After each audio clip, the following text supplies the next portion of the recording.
Welcome back to the Dragon's Den. I'm your host, SinDragonLord, and this is a team evaluation for the Season 9 Global Pokemon Society Draft League. Last season, we got top 4 in the VGC tournament, but we weren't able to clinch out that victory, which is a little bit unfortunate because we would have gotten 2 back-to-back wins had we successfully done that, once in the minors and once in the majors. That's totally fine. We've had 2 very successful seasons. And this season, I don't think it's going to be any different. So, like I said, this is for Season 9. We're playing Scarlet and Violet. And so this is the team that we drafted. For our excuse me. Sorry, I'm still recovering from a sinus infection, so bear with me. So, for our S tier, we drafted Cyclizar. For our A tier, we drafted Azumarill. For our B tier, of course, we got to go with the old faithful Medicham, which got close combat this generation, so we no longer have to rely on high jump kick to deal massive damage, and we're not absolutely destroyed by protect strats anymore. A newer Pokemon this generation, which is actually going to prove to be a very I swear, when I first was working on Toadscruel, I thought it was just going to be a one-trick pony. I thought it was just going to be like, it's going to be the thing that I use to spore Garganacl and Goldango, because of the fact that they're normally immune to status. But hey, I've come up with a couple of different cheeky sets that could prove to be very useful. We have Arcanine, we have Capparaja, we have Zangoose, and we have Spidops, which as of right now is one of the only Pokemon that can actually get Sticky Web. But it's also got some other cool things, like it's got Memento, it's got Spikes, it's got a couple different things it can do. So basically, when I was drafting this team, the thing I was looking for the most was, I was like third to last, so I was kind of coming up with a strategy last minute. I didn't know what I was going to get. I had a couple of ideas, but I ended up going with my 5th S tier pick, which was Cyclizar. And with Cyclizar, the idea is to basically Shed Tail, which Shed Tail, either one, it gives you a free switch to potentially set up if they don't break your sub, or it's just a free switch. That way the Mon that's coming in doesn't have to take any damage. So Shed Tail is just an amazing move. That in conjunction with Regenerator, which is broken. Because that means after it sacrifices half its HP to switch out and use the Shed Tail, it's just going to get that HP right back. And if you're rocking heavy duty boots, you don't have to worry about any hazards causing you damage on the switch. And you also have access to Rapid Spin, spin away any potential hazards. And then, of course, with Azumarill, you have huge power and belly drum. And then Medicham. Medicham got a lot of cool tricks this generation. On top of getting close combat, it also got some cool things like got Trick, it's got Trick Room, it's got Skill Swap, which could have some fun utility in VGC. So yeah, just a lot of cool things that Medicham can do. I got like 4 different Medicham sets. One of them is very spicy, and I look forward to coming across a matchup where that spicy set will actually be relevant. Capparaja, realistically, I just wanted to have a team that was comprised of the 2 standard cores, which is your Fire, Water, Grass core, or Arcanine, Toadscruel, Azumarill, and your Fairy, Dragon, Steel core, which is Cyclizar, Azumarill, Capparaja. And Capparaja was honestly the best Steel type that was left. Then we got Zangoose, which did some work last season, but with Terastallization, this thing's fitting to be even more of a powerhouse. And then finally got Spidops, like I said. It's just mostly there to set up Sticky Web, other hazards. It also gets access to like Memento, First Impression, U-Turn. And also, what's cheeky about... I'll get into that a little bit. But yeah, that's the team that we drafted. And in week 1, we are actually going against. Oops, that already set up. My apologies. There we go. So our first opponent is against the Reno Weezings. This is a team that I have not seen. I started the league, so they're old. They're an old member, but they haven't played the last few seasons since I've been here. But it looks like they're rocking a little bit of a mini Suncore. Got Torkoal, they got Scovillain, which gets Chlorophyll, Ceruledge, which Bitterblade gets boosted by the sun. They got Hatterene, which has got Magic Bounce. Sawsbuck, which also gets Chlorophyll. They got Dashbun and Electro. So, immediately, what stands out to me the most about this team is the 2 Chlorophyll users and the potential for a Scarf Moxie Crocodile. If that Moxie Crocodile goes unchecked, that could spiral out of control real quick. Thankfully, I have prepared for that. So, keeping this in mind, this is what we're going to bring this week. We're going to bring Cyclizar with Heavy Duty Boots, Knockoff, Rain Dance, Shed Tail, and Rapid Spin. The one thing on this team that I would want to taunt, it has Magic Bounce. So I don't really, or potentially Electrode, but Electrode's faster than me. I'd rather use that taunt space for Rain Dance to kind of mess up their Sun strats. And it's like super fast, so it's pretty reliable Rain Dance. And then Rapid Spin to get rid of any potential hazards that the assuming maybe it's a bulky Crocodile with Stealth Rock, or maybe it's maybe Torkoal has the Stealth Rocks, or any other potential hazards. We have the ability to spin those away with Cyclizar, no problem. And then we got a Azumarill. So even in the sun with max attack, and I've done all the calcs like I normally do. I can pull those up. I'm not going to go through all of them because it's a lengthy list. We'll be here all day. But, I mean, we've gone through all the potential calcs for this matchup. All of them.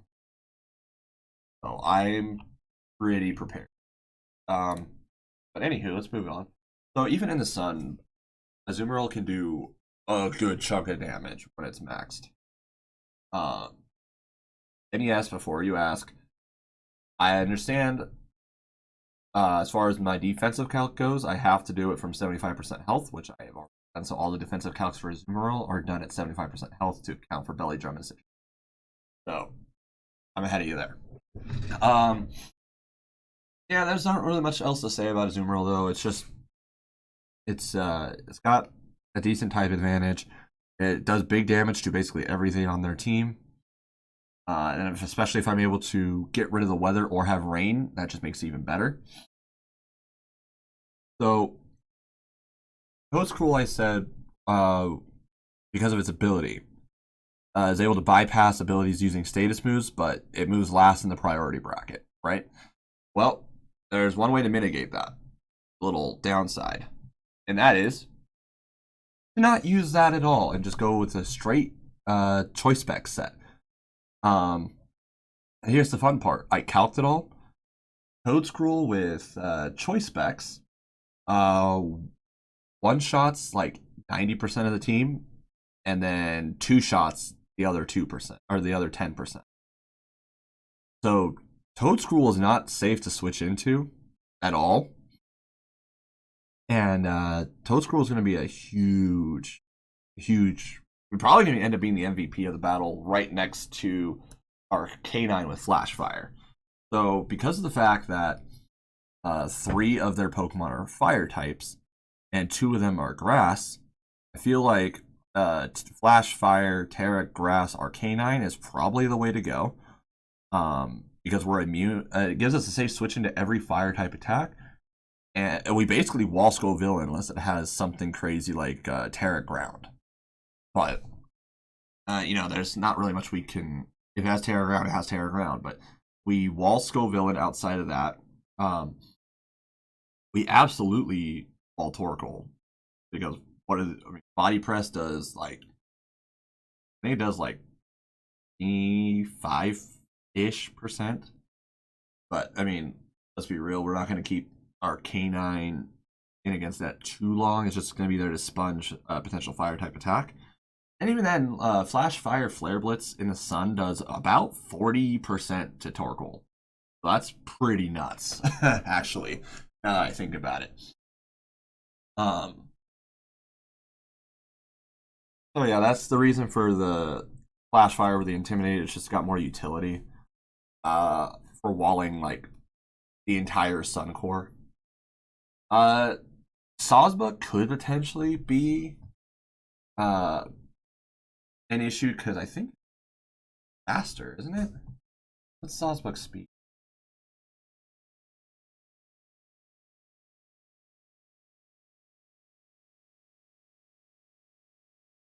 I'm overthinking, aren't I?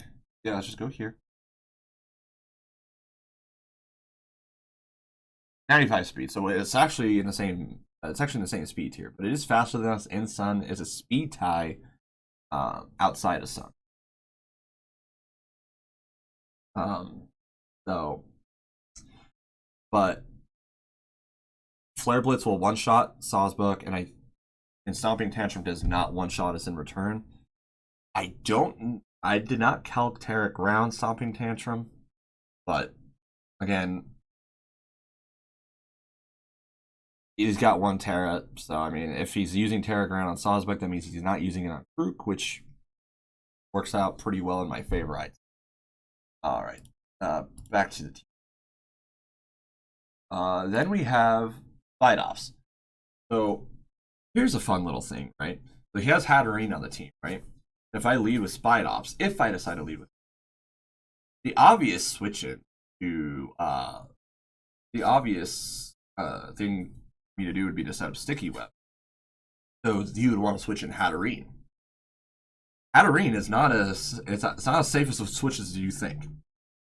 Its ability Stakeout basically doubles the damage of doubles the damage on an opponent that just switched in. So if I decide to go First Impression, I'm doing 70 to 80% of that Hatterene, and then I put just enough in speed investment in Spite Ops to outspeed standard Hatterene. That way I can U-turn out, and that will KO the Hatterene. Because the combination of First Impression and U-turn will knock it out. Even if it's got, I'm talking standard physical investment Hatterene. It one-shots, especially defensive Hatterene, which might end up being the case because he already has a physical wall in Torkoal. So maybe he decides to go have his Hatterene be a special wall. But standard Hatterene is physical defensive investment with.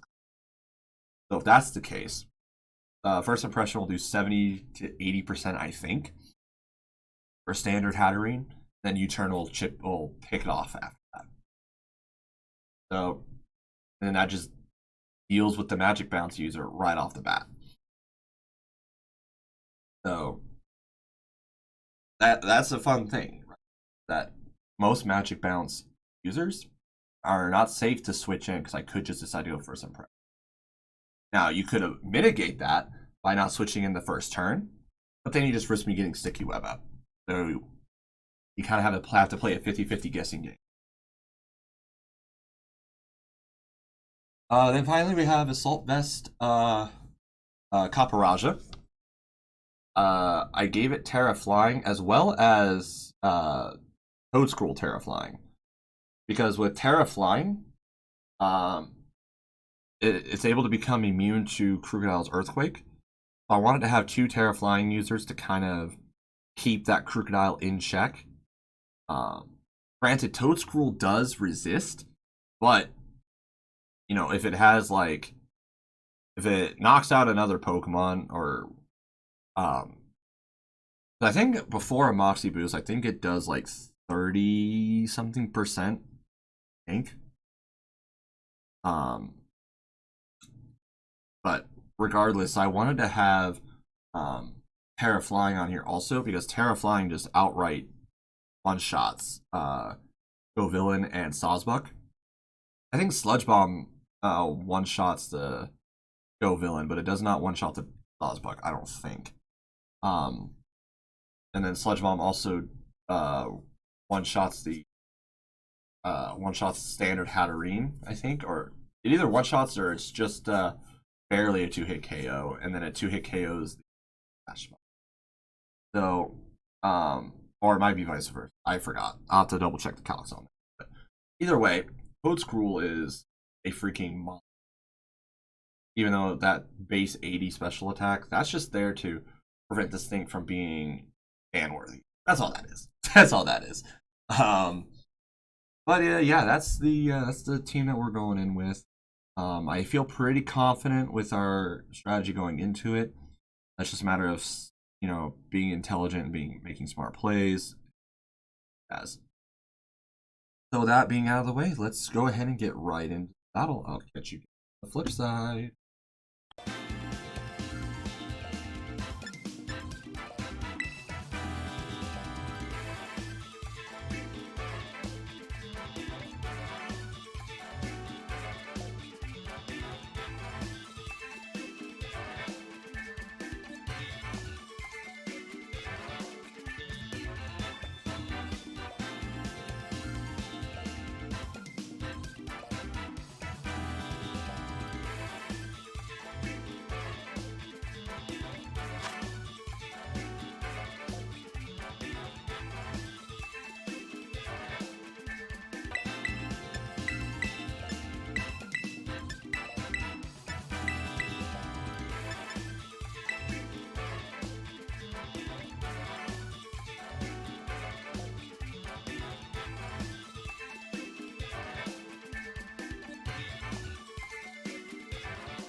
It was at this moment that he knew. He fucked up.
So that was a rough match, you guys, not gonna lie.